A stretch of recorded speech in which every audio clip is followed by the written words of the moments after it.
Welcome to crazy stories Telugu. మా videos చూస్తున్న ప్రతి ఒక్కరికి చాలా థ్యాంక్స్ అండి. కామెంట్స్ పెట్టే ప్రతి ఒక్కరికి పేరు పేరున చాలా థ్యాంక్స్ అండి. అత్తమ్మ లైక్స్ కొట్టే వాళ్ళకు కూడా థ్యాంక్స్ చెప్పండి. వీడియోస్ ని లైక్ చేసే ప్రతి ఒక్కరికి థ్యాంక్ యూ సో మచ్ అండి. చాలా మంది సబ్స్క్రైబ్ చేసుకోకుండానే వీడియోస్ ని చూస్తున్నారండి. సో ప్లీజ్ సబ్స్క్రైబ్ చేసుకుని వీడియో చూడండి. అలాగే పక్కనున్న గంట సింబల్ని కూడా నొక్కండి.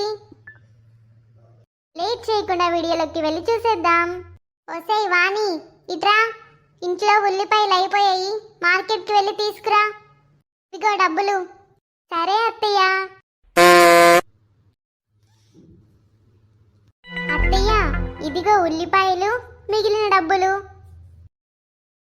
మీకో విషయం తెలుసా? ఉల్లి ధర రేపటి నుంచి పెరుగుతుందట, షాప్ వాడు చెప్పాడు.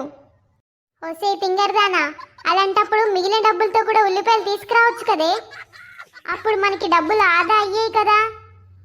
సరే అత్తయ్య, ఈసారి నేను అలానే తీసుకొస్తాను. ఈ విషయం నేను బాగా గుర్తుంచుకొని అత్తయ్య మెప్పు పొందాలి. వాణి వాణి కాఫీ తీసుకురా. వస్తున్నా అత్తయ్య, ఒక్క నిమిషం. ఎంతసేపే, త్వరగా తీసుకురా. ఇదిగోండి అత్తయ్య కాఫీ. ఈరోజు న్యూస్ పేపర్ రాలేదా?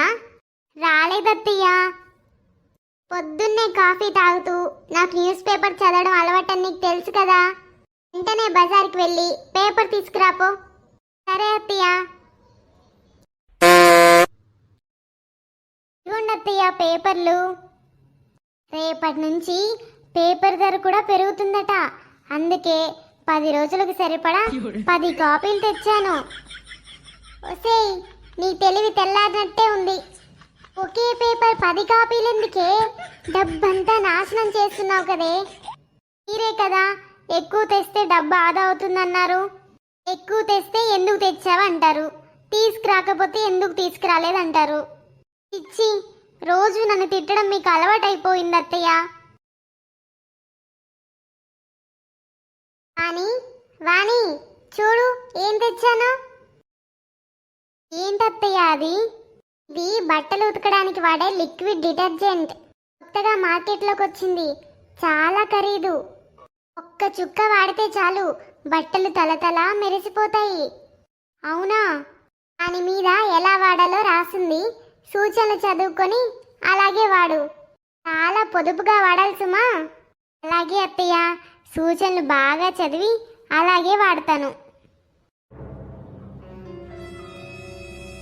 ఏంటి ఏదో పరాపరా సౌండ్ వస్తుంది? ఏం చేస్తుంది తింగర్ది? వెళ్ళి చూద్దాం. ఏం చేస్తున్నావే? అయ్యో అయ్యో, బంగారం లాంటి బకెట్ కోసేస్తున్నావేంటే? అత్తయ్య, నేను డబ్బా మీద ఉన్న సూచన ప్రకారమే చేస్తున్నాను. దీని మీద సగం బకెట్ నీళ్ళల్లో కలపాలని రాసింది. మన ఇంట్లో సగం బకెట్ లేదు కదా, అందుకే ఈ బకెట్ను సగానికి కోస్తున్నాను. నా కర్మ. నిన్నని ఏం లాభమే, నిన్ను తెచ్చిపెట్టిన నా కొడుకునానాలే. రాని వాడి సంగతి చెప్తా. వాణి వాణి, ఇక్కడ పెట్టి నా చీర కనబడట్లేదు, నువ్వేమైనా తీసావా? నేనది కట్టుకొని పెళ్లికి వెళ్ళాలి. తెలుసత్తయ్య, ఈ చీర తలతల మెరవాలని కొత్త డిటర్జెంట్తో ఉతికాను. ఉతికిన చీర మళ్ళీ ఎందుకు ఉతికావే? సరేలే, నా కర్మ. ఆరిందేమో తీసుకురా. అలాగే అత్తయ్య, ఇప్పుడే తీసుకొస్తాను. అయ్యో, ఈ చీర ఇంకా ఆరలేదే. బయట ఎండ కూడా రావడం లేదు. ఐడియా, కొంచెం వేడి చేద్దాం, త్వరగా ఆరిపోతుంది. ఏదేనా చీర త్వరగా ఆరిపోతుందని వేడి నీళ్ళలో వేసి వేడి చేస్తున్నాను. నా కర్మ. ఈ తింగరదానికి ఏం చెప్పాలి? ఏదో ఒకటి ఏడు. నేను పెళ్లికి వెళ్తున్నాను, ఇల్లు జాగ్రత్త, తలుపులు వేసుకో. ఎవ్వరు వచ్చి తలుపులు తీయమన్నా తీయకు. చెప్పింది అర్థమవుతుందా? అలాగే అత్తయ్య. అయ్యో, నా ఫోన్ మర్చిపోయానే, వెళ్ళి తెచ్చుకుంటా. ఓసే వాణి, తలుపు తీ. నేను తీయనత్తయ్య, ఎవ్వరు వచ్చినా తలుపు తీయొద్దన్నారు కదా. మీరు నన్ను టెస్ట్ చేయడానికి వచ్చారు కదా, చూసారా నేను ఎంత తెలివైందన్నో. మీరే వచ్చినా తలుపు తీయడం లేదు. సరే సరే, నువ్వు తెలివైన దానివే, బాగా తెలివిగల దానివి. తలుపు తీయవే తల్లి. అత్తయ్య ఈరోజు నన్ను బాగా మెచ్చుకుంది. ఈరోజు అత్తయ్యకి నేను బాగా తెలివిగలదన్నని అర్థమై ఉంటుంది.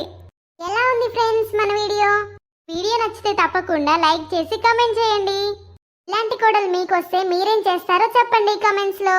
ఇలాంటి ఫన్నీ సందర్భాలు మీ లైఫ్ లో జరుగుంటే కామెంట్స్ లో చెప్పండి. Bye bye.